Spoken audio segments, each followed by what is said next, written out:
मध्य प्रदेश में कांग्रेस अब जी जान से चुनाव की तैयारियों में जुट गई है। पार्टी अपने दिग्गज नेताओं को ग्रैंड शो की प्लानिंग एक खास रणनीति के तहत कर रही है। इनके लिए प्रियंका गांधी जबलपुर से चुनावी अभियान का आगाज पहले ही कर चुकी हैं। ग्वालियर पहुंची, फिर सिंधिया के गढ़ में वो गरजी और प्रियंका की इस रैली में अच्छे खासे लोगों का पहुंचना ये भी कांग्रेस को उत्साहित कर रहा है। कांग्रेस ने अपने 3 दिग्गज नेताओं के लिए 24 दिन के अंदर प्रदेश में 3 ग्रैंड शोज की प्लानिंग की है।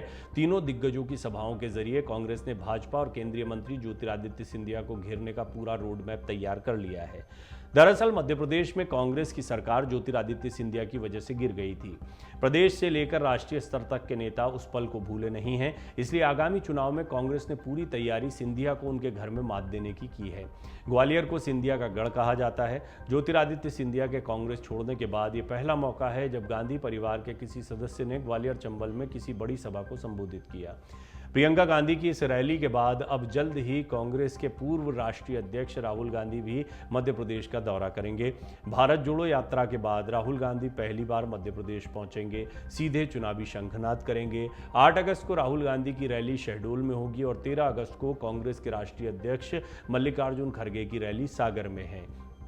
2018 के विधानसभा चुनाव में कांग्रेस को ग्वालियर चंबल में जबरदस्त सफलता मिली थी, लेकिन सिंधिया के भाजपा में जाने के बाद यहां के सियासी समीकरण पूरी तरह से बदल गए हैं। ऐसे में कांग्रेस प्रियंका गांधी के सहारे अपने वोट बैंक को एक बार फिर से मजबूत बनाए रखना चाहती है, इसलिए पार्टी इस क्षेत्र में पूरी ताकत लगाए हुए है। वहीं प्रियंका ने जब जबलपुर में रैली की थी उस वक्त भी उन्होंने सिंधिया पर निशाना साधते हुए लोगों से अपील की थी कि इस बार गद्दारों को हराकर सबक सिखाएं। इससे पहले कांग्रेस नेता राहुल गांधी भी कह चुके हैं कि जो कांग्रेस को छोड़कर गए थे लेकिन आज भी कांग्रेस की विचारधारा में भरोसा करते हैं, उनके लिए पार्टी के दरवाजे खुले हैं। इस बीच सवाल ये भी उठता है कि ग्वालियर में प्रियंका गांधी के आने से कांग्रेस को कितना फायदा मिलेगा, आइए जानते हैं। दरअसल कांग्रेस को इस चुनाव में ग्वालियर चंबल अंचल की 34 सीटों से काफी उम्मीदें हैं। 2018 के विधानसभा चुनाव में पार्टी को इस इलाके में अच्छी सफलता मिली थी। कांग्रेस की कोशिश है कि ज्योतिरादित्य सिंधिया के बिना फिर से उसी प्रदर्शन को दोहराया जाए। इस दिशा में पहली सफलता कांग्रेस को निकाय चुनाव में मिल गई। ग्वालियर मुरैना में वो महापौर का चुनाव जीत चुकी है। अब इस इलाके के दलित, ओबीसी और सवर्ण वोटर्स को साध कर विधानसभा चुनाव जीतने की तैयारी की जा रही है। प्रियंका के आने के बाद उस क्षेत्र के कार्यकर्ताओं में नया जोश भरेगा। आदिवासियों को साधने का काम कर रहे हैं राहुल गांधी। कैसे? प्रधानमंत्री नरेंद्र मोदी के आदिवासी बहुल इलाकों में अपनी रैलियों से लगातार आदिवासी वोटरों को साधने की कोशिश की गई बीजेपी की तरफ से।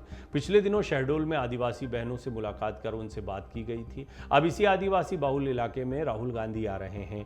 8 अगस्त को शहडोल के ब्योहारी में सभा कर आदिवासी वोटर्स को राहुल भी लुभाएंगे। राहुल के पास खासकर आदिवासियों पर हाल ही में हुए अत्याचार के मुद्दे हैं। इनमें सीधी का पेशाब कांड है, इससे इंदौर में आदिवासी युवकों की पिटाई तक का मामला भी है। कांग्रेस इसे जोर शोर से भुनाने की तैयारी में जुटी है। राहुल अपनी रैली में आदिवासियों को ये बताने की भरपूर कोशिश करेंगे कि हम आपके हितैषी हैं। इसके जरिए शहडोल, अनूपपुर, डिंडोरी, मंडला समेत इस इलाके में आने वाली अन्य आदिवासी बहुल सीटों पर उनकी नजर होगी। प्रदेश में 47 सीटें आदिवासियों के लिए आरक्षित हैं। इनमें से अधिकांश सीटें इसी क्षेत्र में आती हैं। दलित वोटों को जोड़ने का काम खड़गे कर रहे हैं। बुंदेलखंड में दलितों की आबादी बहुत है।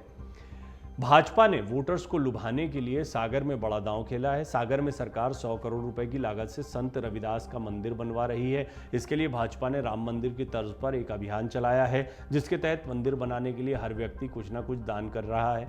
ऐसे में कांग्रेस भी दलित वोटर्स को अपने पास लाने की कोशिश करेगी, क्योंकि इस इलाके में छिटक सकते हैं इन प्रयासों से जो बीजेपी कर रही है। इसे भांपते हुए कांग्रेस ने अपने राष्ट्रीय अध्यक्ष मल्लिकार्जुन खड़गे को इस इलाके में उतार दिया है। खड़गे 13 अगस्त को यहां पर विशाल रैली करेंगे। इससे पहले आदिवासियों के घर तोड़ने के मामले में दिग्विजय सिंह सागर में डेरा जमा चुके हैं।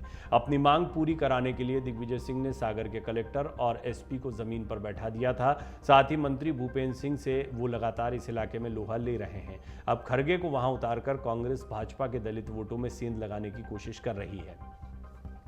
प्रदेश के राजनीतिक जानकारों का कहना है कि कांग्रेस की रणनीति है कि सिंधिया के गढ़ में सेंध लगाई जाए, क्योंकि ग्वालियर चंबल संभाग में इस समय भाजपा 4 खेमों में विभाजित हो गई है, जिसमें एक खेमा सिंधिया का, दूसरा खेमा संगठन का, तीसरा खेमा शिवराज का, चौथा खेमा जो है वो नरेंद्र सिंह तोमर का है। अब इसी का लाभ कांग्रेस उठाना चाहती है। पार्टी भाजपा की आपसी गुटबाजी को भुनाने की कोशिशों में लगी हुई है। पिछले दिनों कई असंतुष्ट सिंधिया समर्थकों ने पार्टी छोड़ी और कांग्रेस का दामन थाम लिया। तो 3 बड़े चेहरे हैं। कांग्रेस की रणनीति बहुत बहुत स्पष्ट है। प्रियंका, राहुल, खरगे, इनको उतारा गया है चुनावी मैदान में। घेरने के लिहाज से देखा जाए या वोटों के टारगेट के लिहाज से देखा जाए तो ग्वालियर चंबल संभाग पर बड़ा फोकस किया जा रहा है। प्रियंका ने यहाँ मोर्चा संभाला।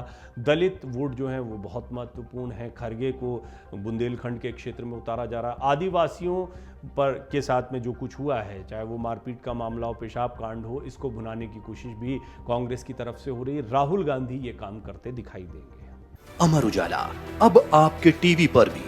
अपने स्मार्ट टीवी पर यूट्यूब पर सर्च करें अमर उजाला, चैनल सब्सक्राइब करें और देखें ताजा खबरें, वो भी HD क्वालिटी में। और हाँ, बेल आइकन दबाना ना भूलें ताकि हर खबर हो आपके घर। अमर उजाला, निष्पक्ष, निर्भीक, निरंतर।